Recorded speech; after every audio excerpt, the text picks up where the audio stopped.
So, I'm very pleased to introduce Joana, and she's checking out what an evaluation takes place seated around the table with a glass of wine, or orange, or tea, or coffee, because I think we could add in. I've been pleased to be working with Joanne over the last few years, and very happy to hand over to Joanne. Thank you. All stands. Hello, good afternoon. It's great to see you all. I hope to be able to keep you awake for the next 40 minutes. This is my challenge. So I will start the structure by unpacking the title. I'll then situate my research in the literature, and I'll give a brief overview of the case study that I've conducted. I will then speak a little bit about key aspects of the social practice theory that I use, and I would like to spend more time telling you about what I found, about my findings and the contribution to knowledge. Unpacking my title. So this is a quote from one of my participants, and that's important to say. This is a pseudonym, and in setting the scene, I believe that this title causes expectations and impressions in each one of you. So that was the objective, and I'm very interested to know what came first to mind when you read it. And to me, it sums part of my argument too, and I'll let you know later. And it's important to start by who are they who are seated around the table. And the context which I've been researching is a funder recipient-based context, if you want. So there's a non-profit organization and a funder seated around the table. What do? They are evaluating, they are having an informal conversation, lots of possibilities here, and as I used social practice theory, evaluation is seen as a routine, a recurrent habit, the ways of knowing, of practicing, of wanting, of drinking, of having a chat. This is what funder and organization might do in this context. Where do they do it? Seated around the table. So here I would like to pick this idea about the symbolic meaning of the table and be sitting around the table. Could be in a meeting or in an informal context, but I think it's very important to bring about the idea about relationships being built. If we look also at other domains as religion, SCS studies, family, society, there's a symbolic meaning of the table, to gather on the table as a sacred altar where the service is being organized, or as a table where we share meals with our families. So I think that's interesting, the main idea, the relationships being built. Hopefully our organizations, practitioners will feel proactively confident in sharing their evaluation, their limitations. They were having a relaxed and very much supportive conversation. How do they do it? The idea of a glass of wine, that really resonates with being relaxed and enjoy what they were doing, having a nice wine or a nice tea or a nice coffee. I think says a lot about power structure as well, and the way people are gathering and people are negotiating their conversations. And two ideas that came to mind is also about the size of the glass. It will be likely that they will have same size of the glass of wine and same quality of wine. This is a little bit the idea to set the scene, and I'll come back to the title if we have time. This is an overview of my case study. I would like to start by telling you about my research focus. Some of you might already know, but I've looked at evaluation practice in the way people evaluate. I've done so because of a personal interest in this topic. I've been engaged in evaluation in non-profit organizations from my past professional experience in several countries, and what really struck me in this different experience that I had is that people appear to struggle with evaluation. I was very much curious about why was this happening, and first of all, I had the impression that it could be something around the context, the cultural contents where I was working, but I came to the impression later on that might be something about the phenomenon of evaluation itself. So this is why I've decided to closely look at it. So what the literature says about evaluation practice, it says a lot of things. This is only some ideas to frame the research and also to draw some boundaries. So we know a lot about evaluation theory, we know a lot about evaluation practice. It's clear that we still don't know enough about how these two aspects interconnect.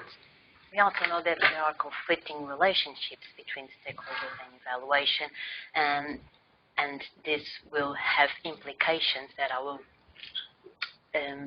speak about later. Evaluation practice has to respond to stakeholders' concerns. There's another idea in the literature, and this somehow it's associated with the purpose of evaluation.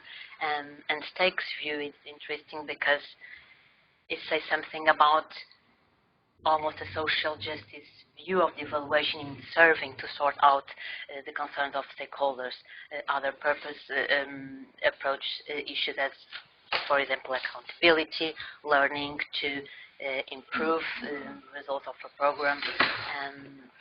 Other idea, it's an implicit assumption that practitioners know how to do, how to evaluate, have sufficient knowledge, and can meet the funder's evaluation requests, which my research challenged this view. Another group of ideas, it is about the performance-based approach evaluation as an approach that is currently undertaken by funding agencies and international organizations.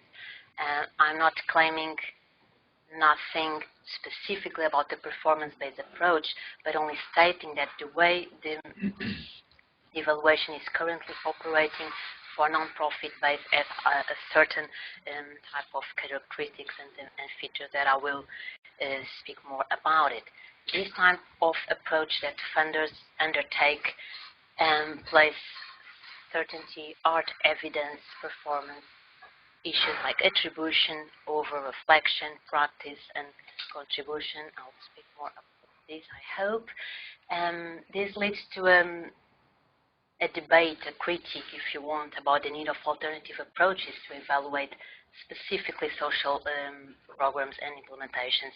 And Green and Board, more specifically in development education context, have noted this almost problem of the inadequacy of this type of approach. Lastly, last idea here, it's about the evaluation being presently understood as a prescriptive and a mandatory funder request. So practitioners have to do it, as I've mentioned, regardless of their knowledge, resources, circumstances. And so it seems that evaluation is everywhere, but we still don't know enough about how it's being practiced and by whom and with what effects. From this first look of ideas in the literature, I've gathered some conclusions, if you want, to underpin my research. And it appears to me that previous studies have looked mostly quantitatively or mixed method-based to how evaluation is practiced. And specifically in terms of non-profits, previous studies have focused in large and medium-sized non-profits around popular and politicized domains of social science, and that is perfectly fine, but it's still, there is issues that remain unanswered because of that. So particularly what I found is in these small non-profit areas as development education, which they tend to be apolitical or neutral. I'm not sure if you use apolitical as an expression. They tend to be under-researched. Also from a social practice view of evaluation, this has been applied in domains as higher education, in European Union, and learning, but not as much in non-profit domains.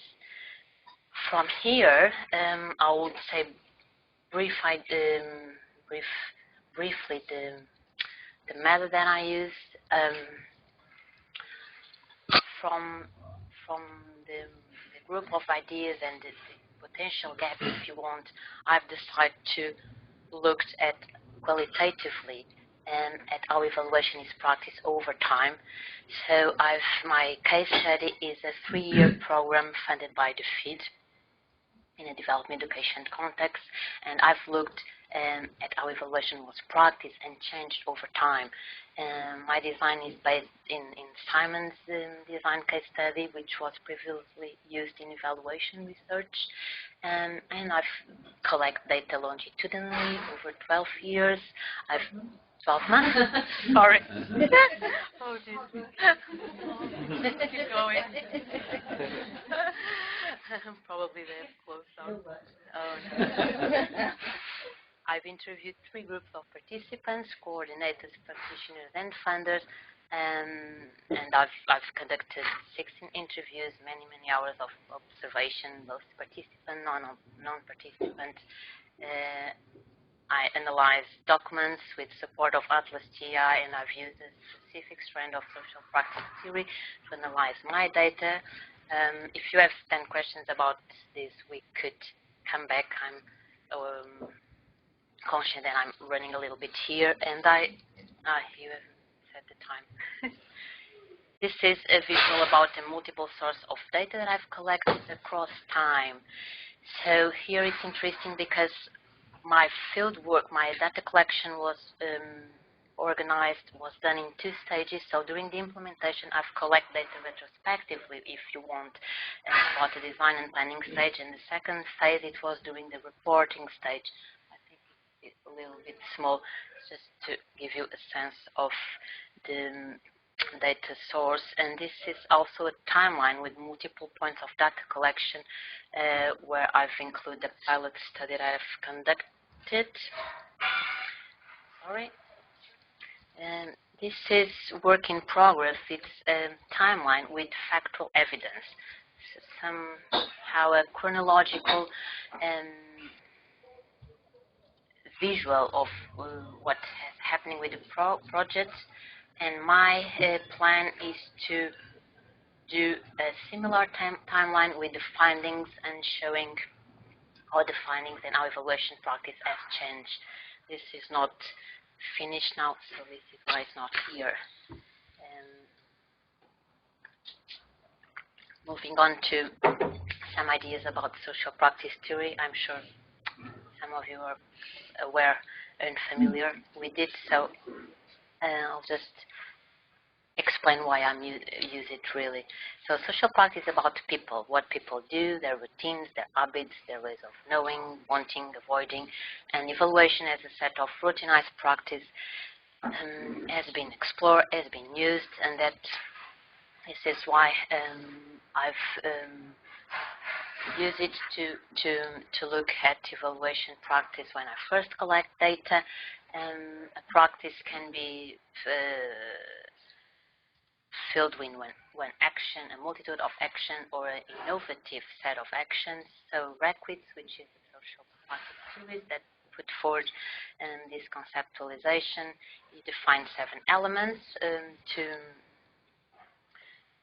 conceptualize a practice, if you want. As my research evolved, I came to know a specific strand of social practice theory, which is the dynamics of social practice theory in the everyday life. This looked specifically at how practice, and I'll say how evaluation practice, change over time, and the consequences and the implications of that. This was put forward by Professor Elizabeth Schoaf from Lancaster University, the Department of Sociology. What was interesting in this advanced trend, if you want, of social practice theory is that, to my knowledge, has not been applied to evaluation before, and so it appears inconsistent in the literature how this advanced framework has been used. So that really raised my curiosity in looking at the field work and my data from this lens. Also, 2 specific advanced or different, if you want, with the previous group of social practice theory applied to evaluation was almost a simplifying move, if you want, from requisites, from the 7 elements that he considered to be a practice, from 3 elements, material, meaning, and competence, and also very much the focus on the intersection of practice to examine only change. So they specifically consider not only the practice that I'm focused on, the evaluation, but what is happening around that practice, other things, other activities, other practice, they have an effect on our evaluation change, if they change, and with what effects. So this is really the rationale for going down this route. And last idea here about this framework is the trajectory of practice, which was very much important when I was looking at a 3-year program all the time. Interestingly here, for example, previous studies that look at change, and now change has been occurred in practice, noted that the way people perceive what they are doing is in fact different, could be different from what they are actually doing. And the way they may depict that change is through a trajectory of practice. And also, I thought that was a relevant aspect to look at my data. I'll skip this too, because it's about specific ideas. Sorry, because I'd like to spend more time about telling you about what I found. So from this single case study research, 3 main teams emerged. Various other teams were there. We had to have a decision about what to merge, what to leave for further research, and that this is very much the illustration of my decision in coming up with these 3 main teams, if you want. So the first team is participation, and within this team, 3 main findings are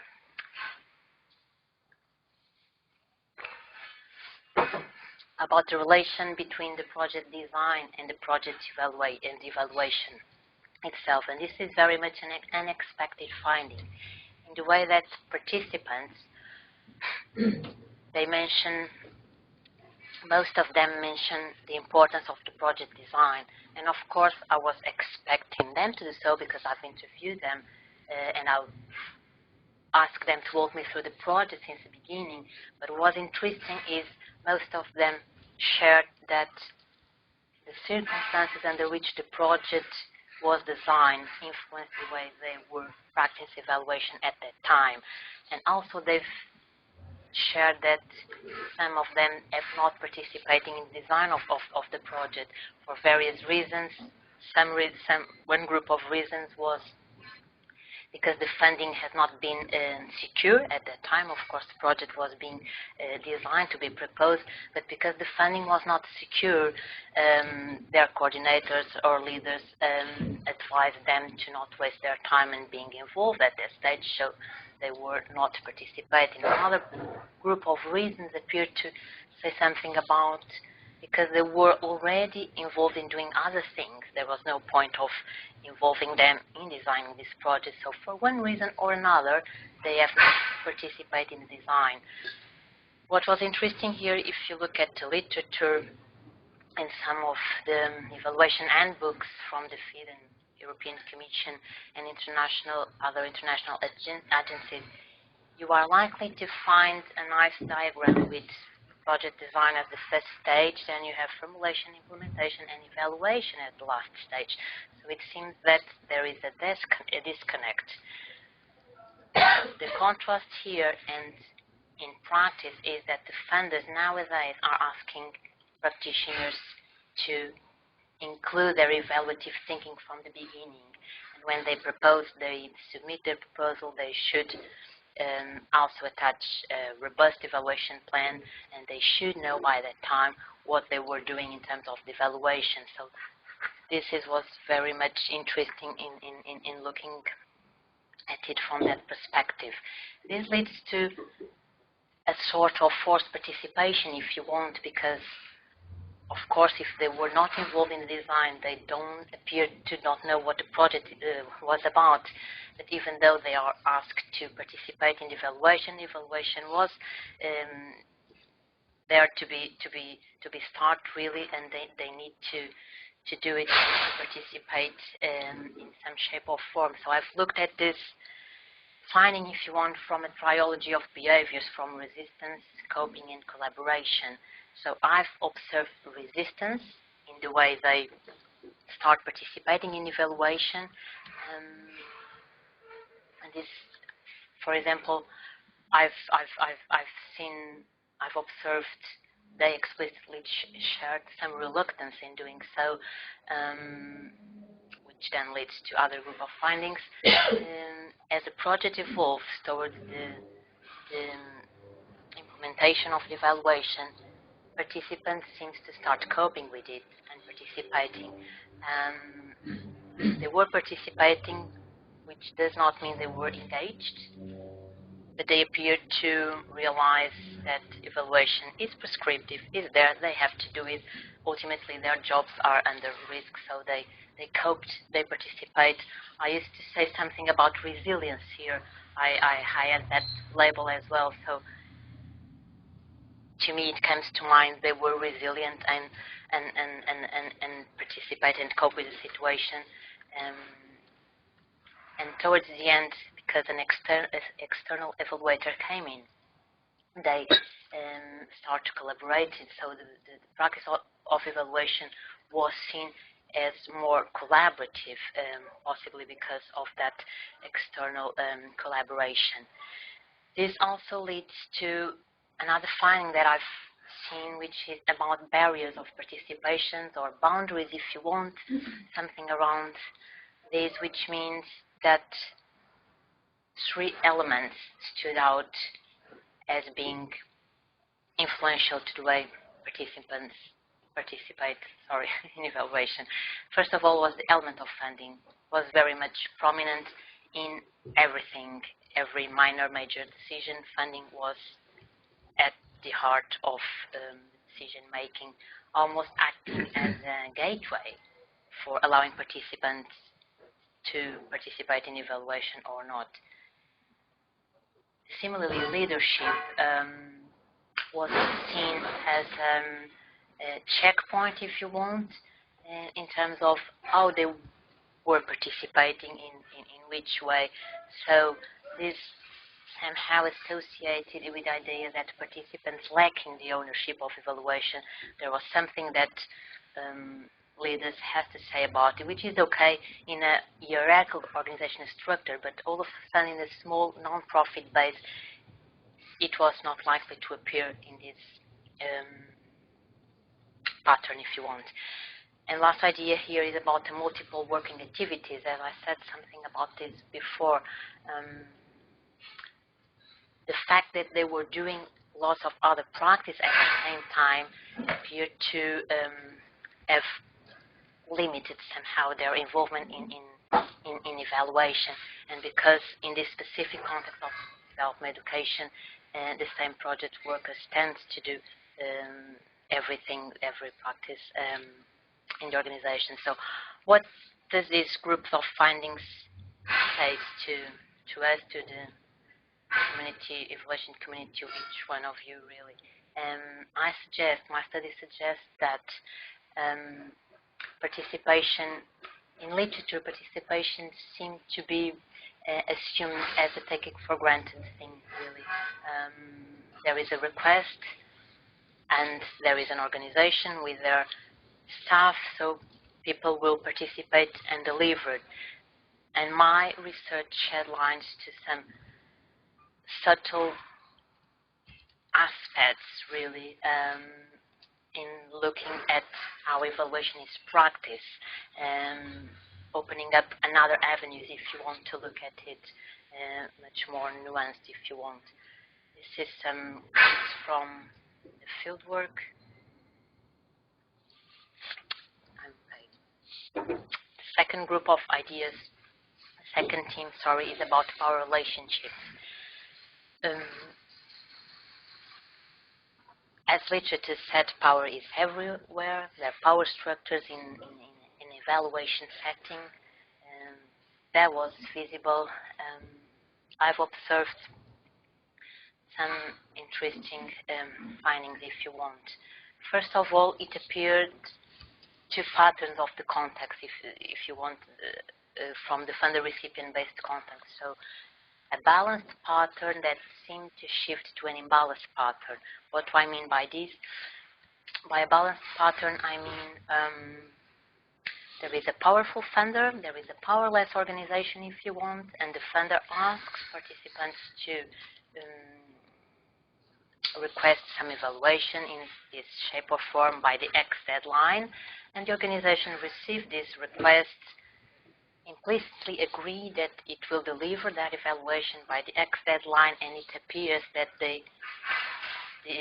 element of expectation is met.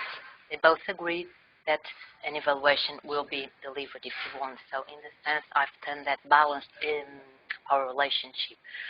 What happens in this context, and I've observed, was that, and this may be familiar for you in other settings, after the government austerity measures, some development education centers start to close down. Even some of them had to withdraw their money, and that caused stress and pressure and anxiety to the participants of my case study. In this, as a consequence of that, the funder, the FID, had to change their funder goalposts. So they appointed an intermediate, a grant management agency, if you want, an external and consultancy was in charge of monitoring and evaluation, and that changed somehow the way evaluation was being requested, the focal points, the guidelines, and that appeared to be felt as somehow that people were not in control of the situation, so a sense of imbalanced power in the way that the funder gained power and the organization, if you want, lose some. This leads to influence of power in the perception of evaluation, and I've seen this from the social practice in the way everything that other people say or act as an impact and influence in the way participants practice evaluation, even in their past experience, but also in this relationship and communication with funders that was very much visible. I would like to now speak about the consequences of power relations, and in this idea, three elements of consequences, if you want, were observed. First of all, imagine in this situation that it appears that this funder-recipient-based contact appears fragile in some way. So my participants explicitly shared that the fact of having funding rejected or having to withdraw the money for them was perceived as a failure. So it appeared that everything was allowed in order to avoid this failure, even some tweak here or there in the way data was gathering and the way the reporting evaluation. So it appears somehow as even a certain level of dishonesty became legitimized.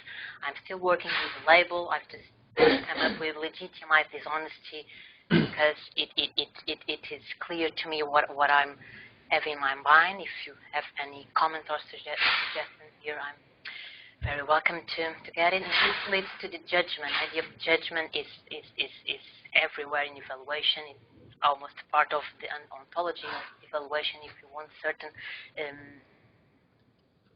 level of judgment, if you want. What I've observed in this setting is that participants still have some difficulty to separate, if you want, the judgment about a project in which they've been involved and the judgment about themselves as project workers, something around their personal identity as practitioners, if you want. The idea of skepticism was very much in my data as well, in relation with what I've mentioned as lack of ownership. Because of all, or it appears that possibly all these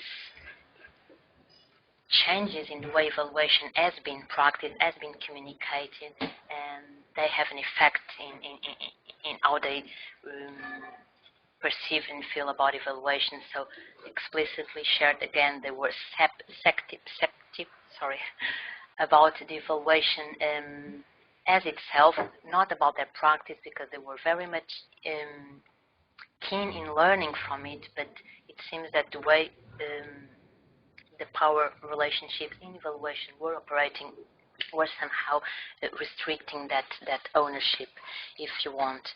So I've seen novel configurations of power relationships in this context. The idea of expected power is somehow related with the balanced context, so I'll skip this one now. Leadership, for example,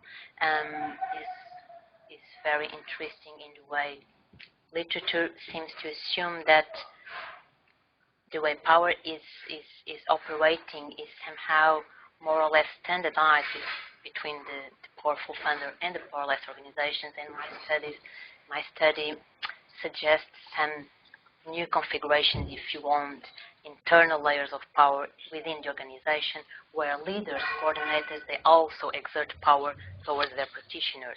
And competence-led power was seen towards the end of evaluation, when these external consultants, external evaluator came in.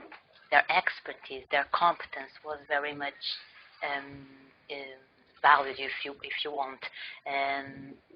It was somehow the first important timing that the funding, the element of funding, was not that prevalent, and the competence and expertise of the external evaluators seemed to lead the power of evaluation practice. So this is other quotes from the field. Tired? Oh. Thank you. Yes. The last theme that I would like to speak with you about is, oh, thank you, is about evaluation process as a collective behavior. And what this was exciting finding. From the specific strands of evaluation of social practice theory, there is an emphasis, if you want, in this aspect of co-occurrence of practices. And we all know there's always other things going on, but that seemed very much relevant to my research context in a specific small non-profit organizations. The fact that there are other things, other practices going on, has an influential dimension in the way evaluation is practiced. One note here is that I've mentioned evaluation as practice because this is my focus of research. I've looked at it from a social practice theory, and I've mentioned other things, other activities, as working activities, because although they might be seen as practices, I have not looked at them from that theoretical perspective, if you want. So there were working activities such as reporting, monitoring, management, negotiation, decision-making, admin work, if you want. I've seen overlapping of practices very, very much prominent. I have two examples. I don't know if I have time. I have. Thank you. First of all was during the evaluation planning. So practitioners had to submit a thorough evaluation plan, evaluation matrix outcomes, a financial form, some more documents about the way they will evaluate the project. At the same time, the project was getting off the ground, and they had to be implementing out there in schools, wherever they had to be. So there was really attention in this stage, in this period, in terms of overlapping of these two practices. And of course, in terms of the evaluation, they just could not postpone and do things later, because there's guidelines to be met. But of course, the project itself has to be implementing. So there was very much visible. Another example towards the reporting stage of the evaluation, and because again, as consequence of this external context of austerity measure cuts, the organization was worried about financial sustainability, so they organized the extraordinary meeting to look at the near future, what are the scenarios, and so of course everybody, staff, had to be there and to engage in the meeting and collaborating with ideas, because they were involved in those decisions. But of course that meant that they had to keep doing the evaluation at the same time, and again there was a stressful period at this moment. The second idea that allows me to wrap up this theme is about reflection. If you want a retrospective reflection, says a lot about the importance of a practice-based evaluation. If you want an evaluation where reflection occurs, an evaluation which the outcome may be the same. We have to deliver an evaluation report, but the practice, the way evaluation has been done, it welcomes reflection. And very interestingly, my participants shared that they felt empowered after the interviews in a way they quite often don't have time to pause for 1 hour, an hour and a half, and reflect on their practice since the beginning, since the design. So lots of ideas came, and so in the sense of when finding that suggests the importance of reflection, it seems highlighted by my research. So what does this group of ideas mean to the literature, if you want, to knowledge? My study concludes that the co-occurrence of practice is very much influential to the way evaluation is practiced. Specifically in this context, the overlapping of practice has specific effects, and possibly this has not been said before, because, as I said, previous studies have focused on large and medium-sized non-profits, and those non-profits tend to have specific departments for evaluation and monitoring, so possibly they don't have the opportunity to deal with this feature, if you want. I think this is what I want to say. I especially like the cleaning one. I have this co-occurrence of practice as well. So they might be exciting, but because they were busy doing other things, they don't appear to do so. So I'd like to finish with my contributions. And I argue that my study extends the previous literature and evaluation practice in two ways. If you want a theoretical contribution, in the way that applied an advanced or a recent strand of evaluation practice, if you want, the dynamics of social practice, to the way evaluation is looked at, and also an extension in the way that literature on evaluation practice has been applied to a novel research setting, development education. It also adds an empirical contribution to this research context, because there were fresh insights on the way evaluation is practiced in the non-profits. And last idea is, and I'm still working on this, I imagine, is about implications for practitioners. Lots of ideas came, and I believe that it's a key moment evaluation is being looked at, and practitioners could keep the momentum after the initiative of 2015 as an International Year of Evaluation. And I think, what if a seminar takes place seated around the table with a nice cup of tea, coffee and biscuits? So go and help yourselves. Thank you very much.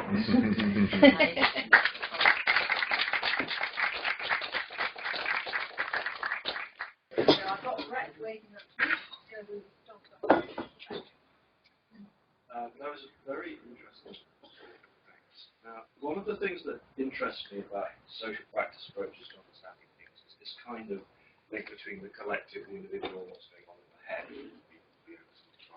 And there was an interesting word you used several times, probably I'd say more in the first half of the talk than in the latter half, which was the word cope. It was the notion that at some point people feel, maybe initially, that they can't cope, and then there seems to be a moment where they suddenly start coping. And the word coping is partly negative. It implies maybe you've given up trying to have your own way, and you amend your own priorities to match what's the real world that you figure you can't change. But it's depressing, but it's also very ambiguous. You know, is it in the head? Is it something that an individual does? Is it a collective reorganization of resources? What does coping mean, either for you or perhaps to your participants? What made you choose that word? It's interesting your comment, because I do not see it as negative. This is why I picked it up, but it may be myself really. And initially I've used resilient, which then I thought it's hard to be consistent and use resistance, resilience, collaboration. So it was something that did not work out. But I still believe there's something in these words. So then coping is in the way they appear forced, and they did it. So they really proactively move on in the positive way, because they could have kept resisting it and not doing this at all, but they move on and doing it. So also, what I think maybe it will answer your question is, there was an intermediate stage, because the resistance or reluctance, if you want, and the collaboration, because the evaluation ended up occurring, and I looked at how was that process changing, if you want. So it was not linear, it was not straightforward, there was other things occurring and happening, and that intermediate stage very much embedded in this power relationship idea. They had to move on and doing it. So it may be myself not coming with right words, but yeah, thank you for your comment. It's still time to rethink about it. I'm not sure if I answered what you. I don't think coping has to be to do with compliance. I mean, my academics responding to change thing had 4 categories: sinking, swimming, coping, and reconstructing policy. And the copers were doing things like just shoving things in the bin, or not replying to the first or even the second email from the head of department. But you know, if a third one came, then okay. So it was not compliant at all. It was finding strategies, but it wasn't reconstructing. It wasn't actually changing stuff, which was the other category.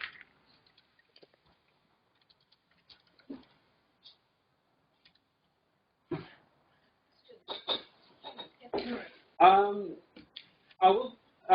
My question would be around the power and the power issue that you just mentioned a little bit. So I guess the fundamental thing I was just very interested in is the way the process of assessment itself is some kind of a power relationship, and because it implies that one has enough means and knowledge about judging someone else's work or someone else's practices or someone else's performance. So there is also an implied performance in itself, the assessment. So was there any kind of discussion or deconstruction or any kind of thing that you could just elaborate a little bit more about the ways in which this process can be less power dominated, or could be the power could be a little bit more distributed? Like, was there any co-construction of knowledge and any assessment based on that kind of collaborative knowledge building type of thing? Yeah, I see what you mean. I think the important thing and the way that dominance, if you want, can be a little bit transform and reconstruct is if this specific type of organizations or similar could place reflection and practice, as we know that previous studies have suggested, in their ways of doing it. Of course, we know it's hard to change, and funders are waiting to receive the evaluation report, but I believe it's one point that I'm making in my thesis, that although the final outcome has to be the same, we all have to be accountable.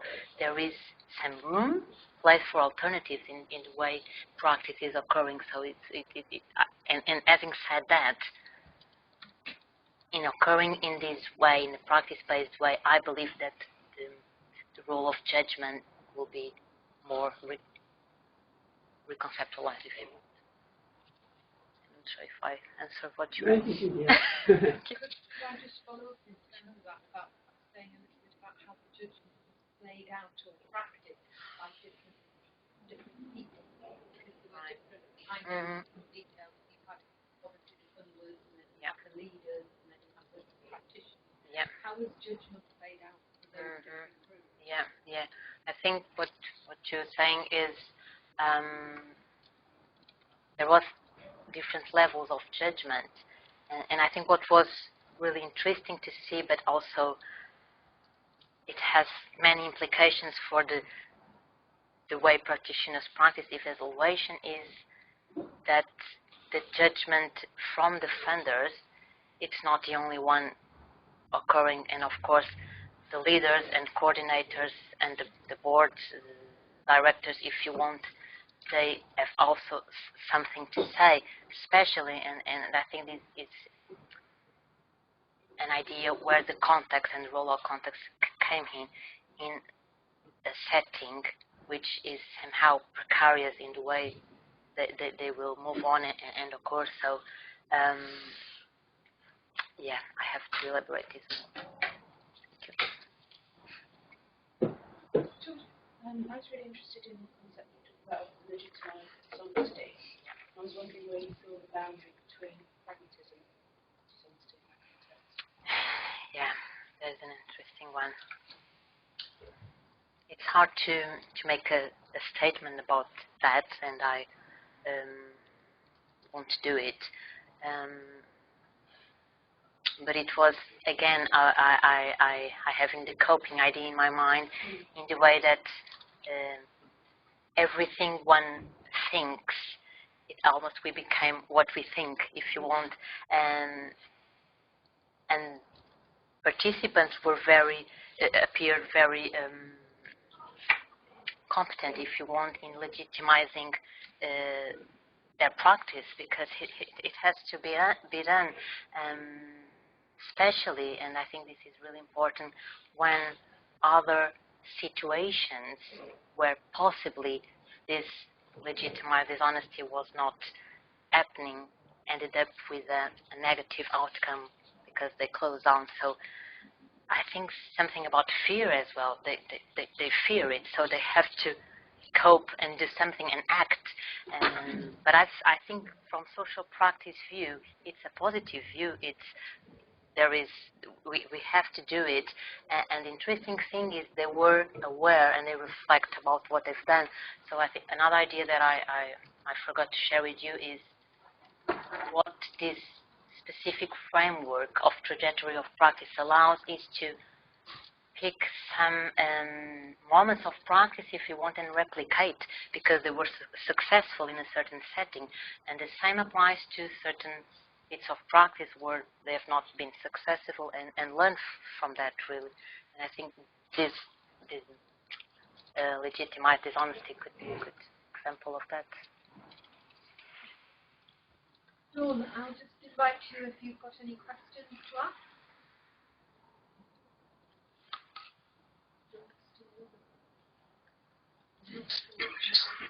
Hello. You squeak away. Have you got any questions? No questions, thank you. Thank you very much indeed. Paul. I haven't got a question. I'll have the easy one. Do you want to go first? I haven't got a question. Yeah, I love the talk, and it just resonates so much with what I'm researching. So that is also great. I'm finding something that somebody else is finding.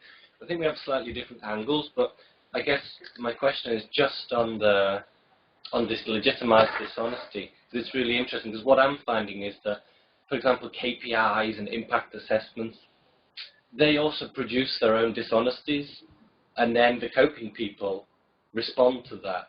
So do you think this legitimized dishonesty is happening in multiple places?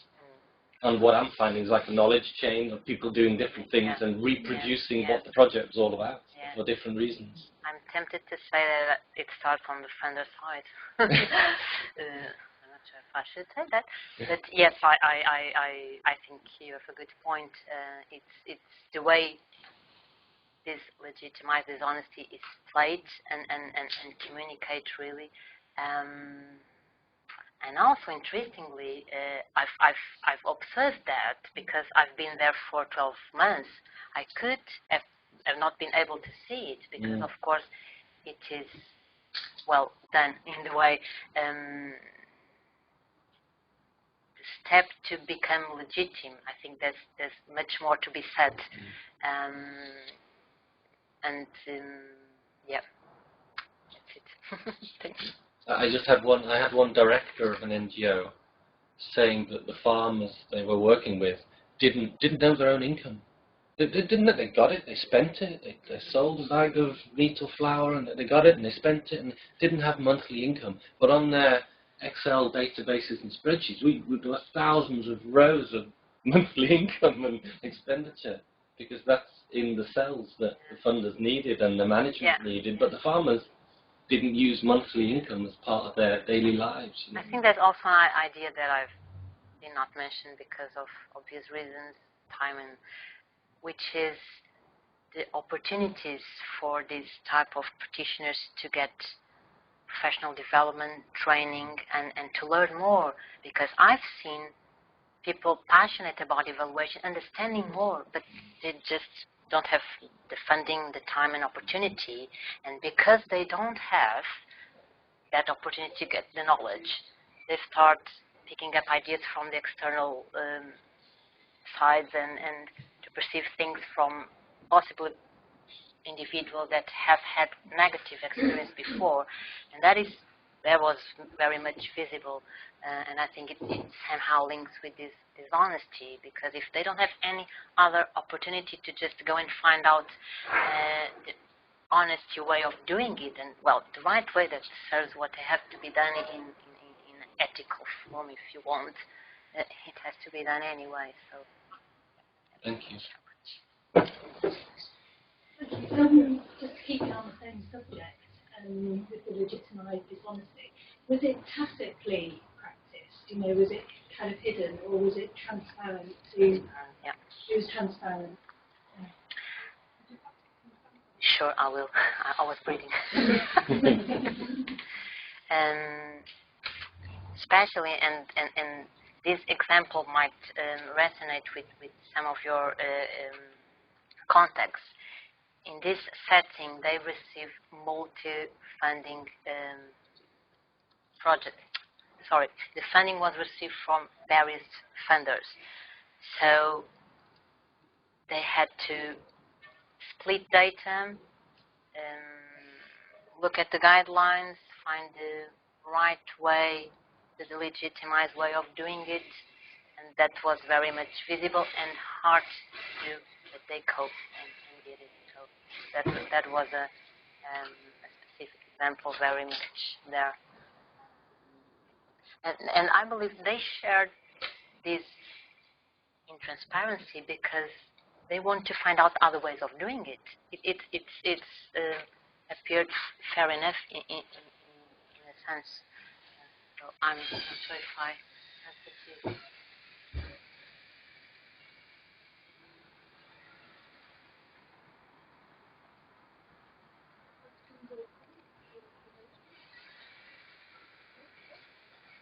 I mean, I'd be willing to speculate that one of the ways in which this legitimising dishonesty happens is that everybody in the room is so transparently discussing the dishonesty side of it. And then that kind of goes into some sort of report, by which time at the next meeting that report has almost become a collective memory and is accepted and is legitimised by having been put into an artefact. Now, what that leads me on to is the fact that in quite a few strands of social practice theory, which I'm not sure about whether you're reading, artifact mediation is a very big kind of focus, the way in which we build stuff and appropriate stuff from outside to make processes and work happen very important. Now, I'm not sure I remember you focusing a lot on the artifacts that were built, apart from the table at the very beginning. Yeah. So is that something you have focused on? Yeah. Can you say something a little bit more Yeah, about that? I've focused on that, but not very much so, because I've used, well, these three elements of the strand that I've used: material, meaning, and competence. You are right to say that I might have focused more in meaning and competence, and not in material, but I've have a chapter about that. And the materiality that I've observed, if you want, was much more about the report, the evaluation planning, and the ways that overlapping occur. So I've kind of focused in specific to documents that I have not linked so far, and that might be a good idea, the way the legitimized dishonesty is visible in that report, if you want. So yeah, that's a good comment. Thank you. I just had a quick observation, because you asked us for feedback about that term, Sure. legitimised dishonesty, and I just want to say I think you can see out of a very interesting talk that's particularly captured a lot of people's imagination. So you might have your answer there about, you know, that term, because I do think it resonates and brings up a lot of questions. So I think it's a great term.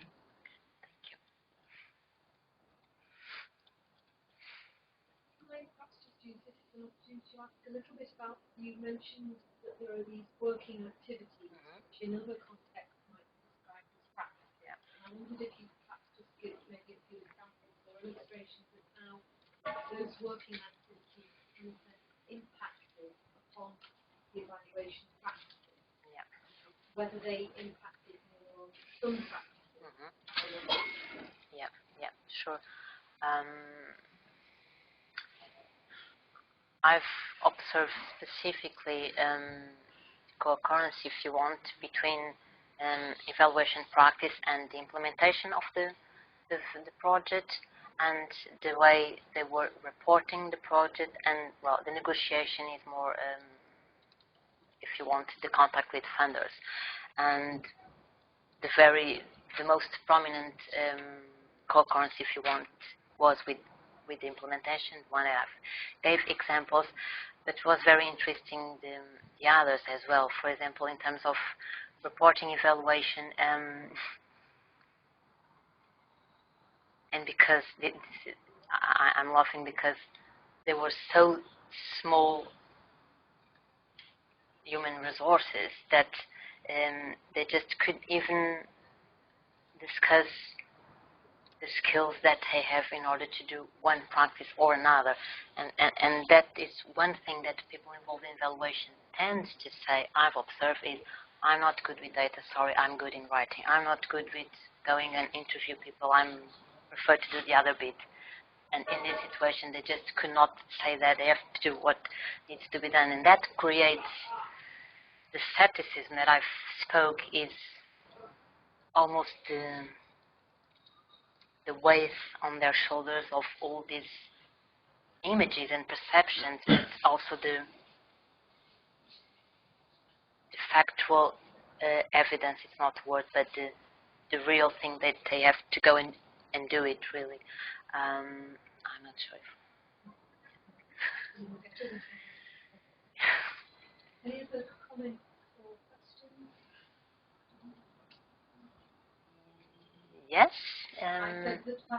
Joanna No, might want to take I don't know if I have time. Yeah. Anyone here? I think this. anything Yeah. to ask. I think this is a great opportunity. Thank you. And also the sense that I have now in reaching this timing of the journey is that I've developed a lot my writing skills, that I've not developed a lot my presentation skills because, of course, I was busy writing. So having said that, I'd like to ask you in terms of examination, what would you recommend me in terms of association of ideas? Well, some of you already mentioned, but do you have any suggestions or recommendations or ideas for me to improve at this stage?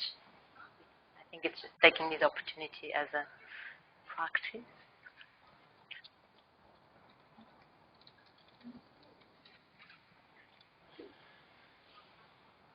Sorry? Fine, yeah.